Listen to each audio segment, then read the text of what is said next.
Rush's sound, well, bombastic, adventurous, you know, raucous, sometimes crude, sometimes a little sophisticated. I think we run the gamut of textures and styles. Put your hands in the air! Now, without further ado, the Headband Act!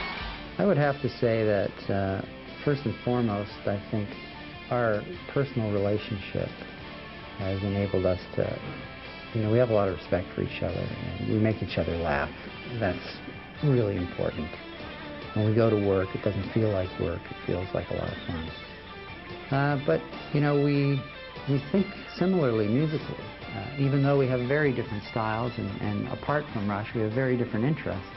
When we come together to play, we want to play the same kind of music. We want to rock out, and we want to make it interesting, and we want to change it up and have a lot of dynamics. And I think that's really an important part of it.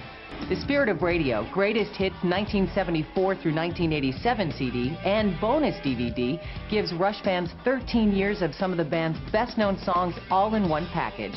Red Barchetta, Spirit of Radio, and Closer to the Heart are just a few of the classics fans can look forward to on the 16-track album.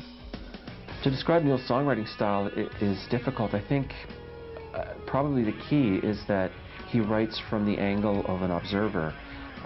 He sees things in his life and around him, and writes about not necessarily what his feelings are, but perhaps what everyone might look at, or what you might draw from that. Neil's early days were quite literary, and you know, he would play with different literary devices because he's such a voracious reader. I think he was very influenced by that side. And so whatever he was interested in from a literary point of view would creep into the work he was doing.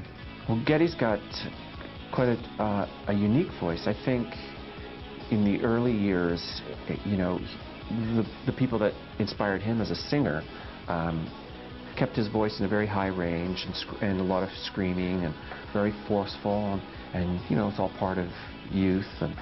But over the years, he's really learned to sing. And he has an incredible ear for melody and for harmony, and fantastic pitch. I think he's really a much greater singer than a lot of people give him credit for. Alex is a musician. He is really a lot of fun to work with. He's a very emotional player. His style of playing is really from the heart, you know. And when he's inspired, he's just unstoppable. But for him, it's all about feeling. It's got to feel good. It's got to be the right vibe for him. And to this day, you know, Rush is not a band that does get a lot of airplay. I think there's a stigma attached to us for a number of programmers, and radio's changed a lot over the years. So for us, it was important to get out and play. And we've always set a high standard for ourselves.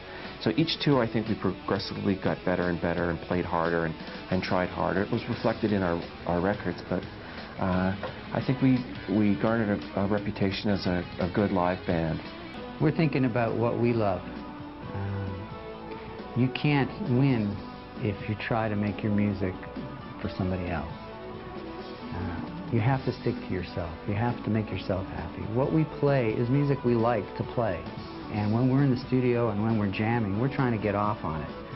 And when we put songs together, the most important thing is that we're getting a buzz off it. Well, as a family, I think we kind of are beyond that. There's something that exists between the three of us that is beyond, you know, a brotherhood. We've you know, experienced something very unique, and we've spent 30 years doing it.